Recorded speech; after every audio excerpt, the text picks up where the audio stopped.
दोस्तों आज के वीडियो में हम डिस्कस करेंगे पीएफ, आयुष्मान, रेफरल और उससे संबंधित इंपॉर्टेंट पॉइंट। दोस्तों टोटल 5 पॉइंट बताएंगे। जैसे कि फर्स्ट में है दोस्तों रेफरल की वैधता यानी कि वैलिडिटी ऑफ रेफरल। तो रेफरल की वैलिडिटी से संबंधित हम इस वीडियो में बताएंगे। साथ में दोस्तों सेकंड में बताएंगे नियमित जांच यानी कि कंटिन्यू उनका ट्रीटमेंट की जरूरत पड़ते हैं। बहुत सारे ऐसे बीमारी हैं जो कि लगातार जांच की जरूरत पड़ती है, उनके समय समय पे एक समय अंतराल पे उनकी जांच की जरूरत पड़ती है। और जो छोटे प्रोसीजर होते हैं उनके लिए यानी कि जो छोटे छोटे जो टेस्ट होते हैं उनसे संबंधित भी इसके वीडियो में हम डिस्कस करेंगे। क्या हमेशा रेफरल करवाना पड़ेगा या एक ही रेफरल पे आपको कंटिन्यू व ट्रीटमेंट ले सकते हैं। साथ में दोस्तों हम बताएंगे जो कि अनलिस्टेड जांच है यानी कि जो सीएपीएफ आयुष्मान के लिस्ट में वह जांच नहीं है तो उस कंडीशन में आपको क्या प्रोसेस करना पड़ेगा, क्या उसका रूल्स है। साथ में दोस्तों बताएंगे यहाँ पर एबव 70 वर्ष के जो भी कार्मिक हैं यानी कि जो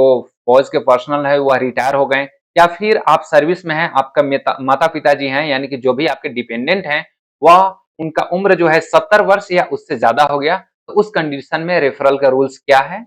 और लास्ट में दोस्तों हम बताएंगे ऑपरेशनल, जैसे कि कोई भी गंभीर बीमारी का ऑपरेशन हुआ है जैसे कि ब्रेन सर्जरी हो गया है, हार्ट सर्जरी हुआ है, तो इस कंडीशन में आपको जो चेकअप का प्रोसेस है, जैसे कि यह ऐसा बीमारी है जो कि आपको हर एक समय अंतराल पर आपको हॉस्पिटल को चक्कर काटने पड़ते हैं यानी कि हॉस्पिटल में विजिट करने पड़ते हैं, उनको दिखाने के लिए उनको टेस्ट की जरूरत पड़ती है। तो क्या आपको ऐसे बीमारी को लेकर के हर बार आपको जाना पड़ेगा क्या रेफरल कराने? हर बार हॉस्पिटल जाने से पहले आपको रेफरल की जरूरत पड़ेगी, तो उसमें एज पर रूल्स क्या है और कौन कौन से ऐसे बीमारी हैं जिसपे कौन सा रूल्स लागू होता है। तो चलिए हम एक एक करके यह सभी पॉइंट को जानते हैं।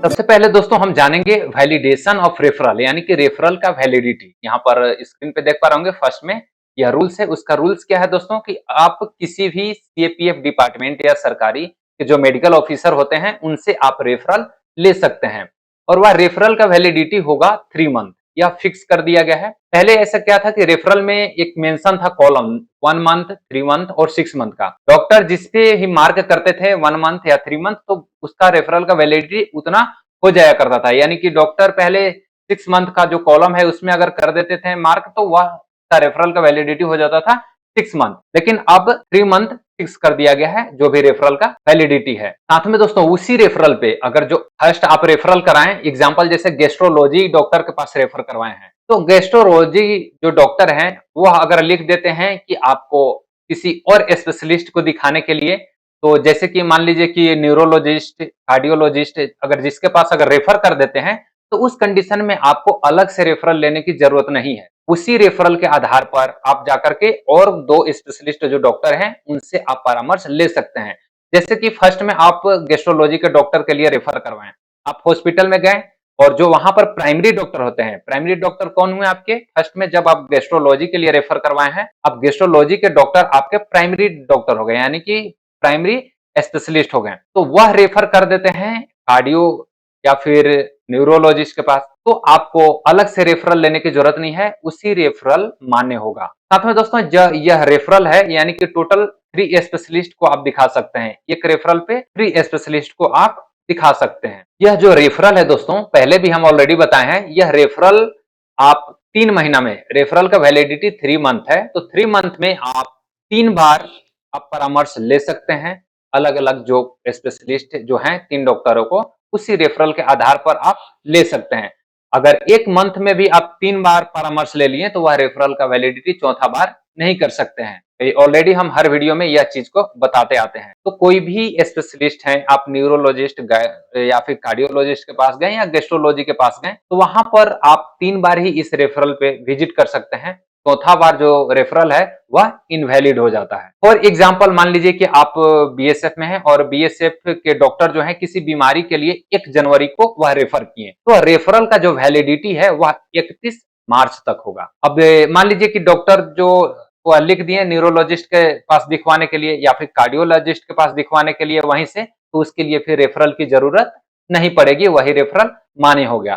तो दोस्तों यह थी हमारा पहला पॉइंट। तो सेकेंड पॉइंट समझते हैं, यानी कि नियमित जांच और जो छोटे प्रोसीजर हैं उसके बारे में। यानी कि कोई लंबा बीमारी है, उनके कंटिन्यू ट्रीटमेंट की जरूरत पड़ती है, समय समय पर उनका टेस्ट कराना पड़ता है, और जो प्रोसीजर है उसके लिए जो अप्रूवल का है उसका नियम क्या है। अगर डॉक्टर द्वारा अगर छोटा प्रोसीजर या फिर छोटा जांच लिखते हैं, जैसे कि ब्लड टेस्ट हो गया या फिर जो कोई भी छोटा प्रोसीजर हो गया, कहीं कट छट गए या फिर कुछ छोटा मोटा सर्जरी है, और कोई ऐसे टेस्ट हैं, यानी कि छोटे टेस्ट किसको मानेंगे जो कि 3,000 रुपए से कम है। फॉर एग्जाम्पल लेकर के चलिए, 3,000 रुपए से कम कोई सीजीएचएस रेट का टेस्ट है, उसका कम अमाउंट है, तो उसको हम लोग छोटे नॉर्मल टेस्ट के रूप में काउंट करेंगे। तो उस कंडीशन में दोस्तों आपको बार बार रेफरल लेने की जरूरत नहीं है।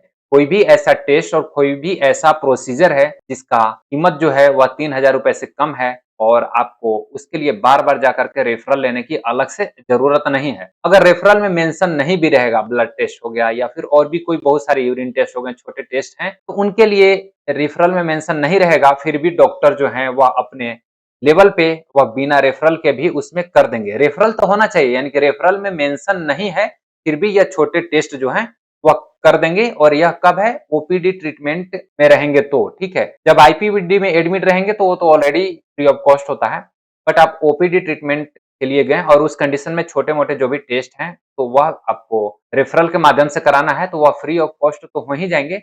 बशर्ते जरूरी नहीं है कि उसमें मेंशन होना चाहिए कि ब्लड टेस्ट कराना है, यूरिन टेस्ट कराना है, ऐसा नहीं। और यह जो रेफरल है उसका वैलिडिटी जानिए गए, आप 3 महीने के अंदर कभी भी जाकर के वह टेस्ट करवा सकते हैं रेफरल की डेट से लेकर के, और वह जो चेकअप है संबंधित ट्रीटमेंट वह ले सकते हैं। दोस्तों कुछ स्पेशल रूल्स है, तो स्पेशल रूल्स क्या है? अगर कोई बड़ा टेस्ट है, बड़ा टेस्ट किसको बोलेंगे? जो 3,000 रुपए से ज्यादा हो। तो जो 3,000 रुपए से ज्यादा हो, कोई भी ऐसा टेस्ट है, for example CT scan, MRI वगैरह हो गया, पीटी स्कैन वगैरह हो गया, तो उस कंडीशन में आपको रेफरल पे मेंशन होना चाहिए। और नहीं तो आप जब ऐसे गए हैं ट्रीटमेंट कराने और वहां पर डॉक्टर लिख देते हैं एमआरआई, फॉर एग्जांपल आप रेफरल कराएं गेस्ट्रोलॉजी के पास, डॉक्टर के पास गए और वहां गेस्ट्रोलॉजी के डॉक्टर वहां ब्लड टेस्ट वगैरह ये सारे चीज फाइनल कर लिए, तो वह सारे चीज तो उसी रेफरल के आधार पे हो जाएगा।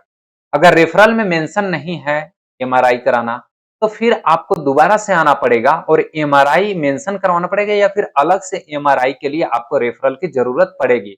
उसी रेफरल पे फ्री ऑफ कॉस्ट नहीं होगा। तो कोई भी ऐसा टेस्ट है जिसका जो कीमत है, सीजीएचएस रेट का जो रेट है उसका 3,000 रुपए या 3,000 रुपए से एबव हो, तो उस कंडीशन में या तो रेफरल में वह टेस्ट मेंशन होना चाहिए, नहीं तो फिर आपको अलग से रेफरल कराने की जरूरत पड़ेगी।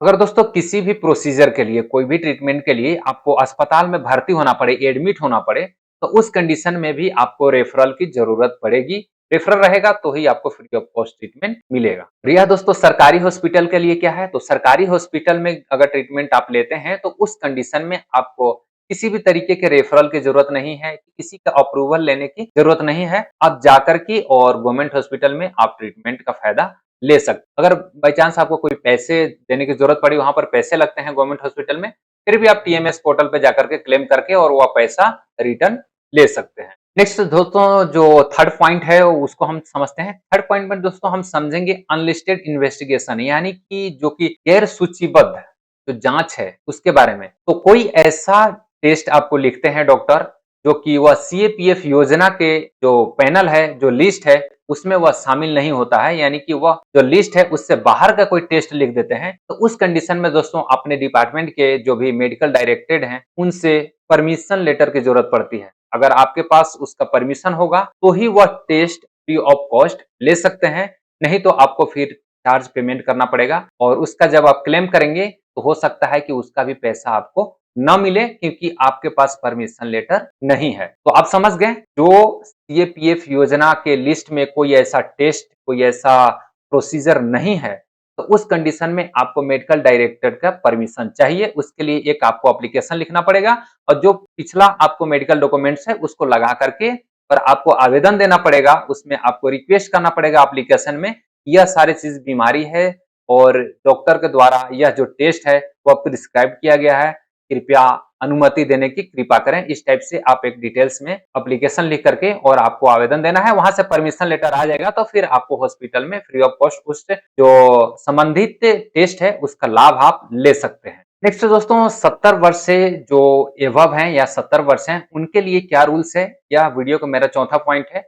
और दोस्तों अगर आपके माता-पिताजी का उम्र यानी कि आपके डिपेंडेंट का उम्र 70 वर्ष या उससे अधिक है, तो उनके लिए किसी भी सीएपीएफ जो इम्पैनल हॉस्पिटल है उसमें जाकर के आप बिल्कुल फ्री ऑफ कॉस्ट ट्रीटमेंट ले सकते हैं और उसके लिए किसी भी प्रकार के रेफरल की ज़रूरत नहीं है। आपको रेफरल कराने की कोई ज़रूरत नहीं है। जो बेनिफिट आप रेफरल करवा के लेते थे, वह बिना रेफरल का बेनिफिट आपको मिलेगा, लेकिन आपके डिपेंडेंट का उम्र जो है वह होना चाहिए 70 वर्ष या फिर उससे अधिक। अब दोस्तों ये इस वीडियो का सबसे इम्पोर्टेंट और लास्ट पॉइंट है यानी कि पॉइंट नंबर 5 यानी कि कोई भी आपको गंभीर बीमारी है जैसे कि हार्ट सर्जरी हो गया, ब्रेन स्ट्रोक हो गया, इस तरीके के जो गंभीर बीमारियां हैं अभी हम आपको लिस्ट में और बताएंगे जो यहाँ पर डिस्प्ले किया हो देख सकते हैं। यह सारे गंभीर बीमारियों को लेकर के आपको बार-बार रेफरल लेने की जरूरत नहीं है। आप बिना रेफरल का ही ट्रीटमेंट ले सकते हैं, लेकिन उसकी प्रक्रिया क्या है पहले वो आपको जानना चाहिए। सबसे पहले दोस्तों बीमारी जानते हैं, जैसे कि हार्ट सर्जरी हो गया, जैसे कि कोरोनरी और एंजियोप्लास्टी के बाद, या फिर ऑर्गन ट्रांसप्लांट हो गया जैसे कि लीवर हो गया, किडनी हो गया, तो या फिर हार्ट प्रत्यारोपण हो गया, तो लीवर, किडनी या फिर हार्ट इस तरीके जो भी ऑर्गन ट्रांसप्लांट है उस केस में। नेक्स्ट दोस्तों न्यूरो सर्जरी, जिसका ब्रेन स्ट्रोक हुआ है या फिर ब्रेन ट्यूमर हुआ है, उनको न्यूरो सर्जरी हुआ है यानी कि केस में। और नेक्स्ट दोस्तों लिवर फेलियर हो गया एंड स्टेज रीनल यानी कि लास्ट स्टेज में जिनका किडनी डिजीज है उनका स्टेज लास्ट है उस कंडीशन में, और कैंसर के इलाज में, और फिर ऑटो इम्यून विकार और न्यूरोलॉजिकल विकार, यह सारे चीज आप देख पा रहे होंगे। जो भी 5-6 बीमारियां हैं इनका नाम बताएं, इससे संबंधित आपका जो भी बीमारी है, इससे संबंधित जो भी ट्रीटमेंट आपका चल रहा है, तो आपके लिए बार-बार रेफरल लेने की जरूरत नहीं है। लेकिन आपको प्रक्रिया क्या करना है, सबसे पहले फॉर एग्जांपल हम समझते हैं किसी का ब्रेन स्ट्रोक हो गया, और खासकर ज्यादातर यही केस आता है जिसे कोई भी कार्मिक है उनके माता-पिता बुजुर्ग हो जाते हैं, उस कंडीशन में ब्रेन स्ट्रोक का शिकायत बहुत ज्यादा आता है। तो ब्रेन स्ट्रोक जो होता है वह कोई प्री प्लान बीमारी नहीं है, यह अचानक से आता है, अचानक से अटैक आता है। तो उस कंडीशन में जाहिर सी बात है कि आप जाकर के जल्दी से और आप रेफरल तो नहीं करवा सकते हैं। आप इमरजेंसी केस होता है और इमरजेंसी केस में आपको जो सीजीएचएस पैनल हॉस्पिटल में जाते हैं तो वहां पर आपको सीजीएचएस रेट के हिसाब से चार्ज देना पड़ेगा। तो वो बात अलग है कि आपने गए, इमरजेंसी केस है और चार्ज पेमेंट किए, चार्ज पेमेंट करके और उसको टीएमएस पोर्टल पे जाकर क्लेम करके पैसे को रिफंड ले सकते हैं। जो भी प्रोसीजर है ऑलरेडी मैंने पहले बता दिया क्या क्या डॉक्यूमेंट्स लगते हैं, कैसे मेडिकल क्लेम किया जाता है, बहुत सारे वीडियो मेरे चैनल पे पोस्ट है। लेकिन दोस्तों जैसे कि हार्ट कोई जो ऑर्गन ट्रांसप्लांट की बात है तो यह तो प्री प्लान होता है, यानी कि एक टाइम दिया जाता है कि इस डेट को आइए और इसके बाद यह प्रक्रिया जो है आप पूरा करते हैं। तो उस कंडीशन में आपको फर्ज बनता है कि जो ट्रांसप्लांट से पहले आप पहले डिपार्टमेंट से रेफरल करवा लें। रेफरल करवा के जाएंगे तो आपको फ्री ऑफ कॉस्ट जो भी है इलाज का प्रक्रिया आपको होगा, तो आप लाभ ले सकते हैं बिल्कुल मुफ्त में। लेकिन दोस्तों यह इलाज के बाद यानी कि कोई भी जो हम बीमारी के नाम बताएं उससे संबंधित बीमारी आपको इलाज हो गया, सर्जरी हो गया, फॉर एग्जांपल हार्ट सर्जरी हो गया, तो उस कंडीशन में अब बार-बार हार्ट सर्जरी एक बार हो गया तो आपको हर समय अंतराल पर आपको चेकअप के लिए जरूरत पड़ेगा, टेस्ट के लिए, परामर्श के लिए जरूरत पड़ेगा। तो ऐसा नहीं है कि आप जितने बार आप जाएंगे तो हर बार आपको डिपार्टमेंट से रेफरल लेना पड़ेगा, हर बार कोई गवर्नमेंट मेडिकल ऑफिसर है उनसे रेफरल लेना पड़ेगा, ऐसा नहीं है। आपको बार-बार रेफरल लेने की जरूरत नहीं है, लेकिन आपको एक बार परमिशन लेने की जरूरत पड़ेगी, और वो भी किसका परमिशन होना चाहिए, तो आपके डिपार्टमेंट के मेडिकल डायरेक्टेड के। तो मेडिकल डायरेक्टेड का परमिशन लेटर एक होना चाहिए, उस पे आप सेल्फ अटेस्टेड करेंगे, सेल्फ अटेस्टेड करके जो भी कंसर्न हॉस्पिटल है वहां पर आप जमा करेंगे, तो आपको बार बार रेफरल करने की जरूरत नहीं पड़ती है। उसी रेफरल के आधार पर उस बीमारी का सिर्फ जाकर के आप ट्रीटमेंट ले सकते हैं फ्री ऑफ कॉस्ट। यह सारी चीज जो है इमरजेंसी केस को छोड़ करके अगर आप रेफरल पे जाते हैं तो फ्री ऑफ कॉस्ट तो ट्रीटमेंट भी हो जाएगा, लेकिन इमरजेंसी केस है तो उस कंडीशन में आपको सीजीएचएस रेट से पेमेंट करने पड़ते हैं, जिसका आप ले सकते हैं पैसा। साथ में दोस्तों बहुत सारे ऐसे टेस्ट हैं जो कि मैंने पहले भी बताया हूं और इसमें भी बताया हूं। कोई ऐसा टेस्ट आपको करने की जरूरत पड़ेगी जो कि वह लिस्ट में नहीं है, यानी कि सीजीएचएस बोले या फिर सीएपीएफ आयुष्मान पैनल के लिस्ट में वह टेस्ट नहीं है, तो आपको उसके लिए उस टेस्ट को कराने के लिए अलग से परमिशन लेटर की जरूरत पड़ेगी। तो यह थे दोस्तों हमको आज का यह रेफरल और सीएपीएफ आयुष्मान ट्रीटमेंट से संबंधित बहुत ही इंपॉर्टेंट पॉइंट। इससे संबंधित और भी आपको कोई जानकारी या फिर मेरे से छूट रही होगी तो आप जरूर वीडियो को कमेंट्स बॉक्स में कमेंट्स कीजिएगा। जितना मैंने यह वीडियो में बताया और इससे संबंधित भी कोई आपको शक होगा या फिर कोई पॉइंट नहीं समझ में आया होगा तो आप कमेंट कर सकते हैं, उसका रिप्लाई हम जरूर दूंगा। मिलते हैं दोस्तों इसी तरीके के किसी न्यू जानकारी के साथ, तब तक के लिए जय हिंद।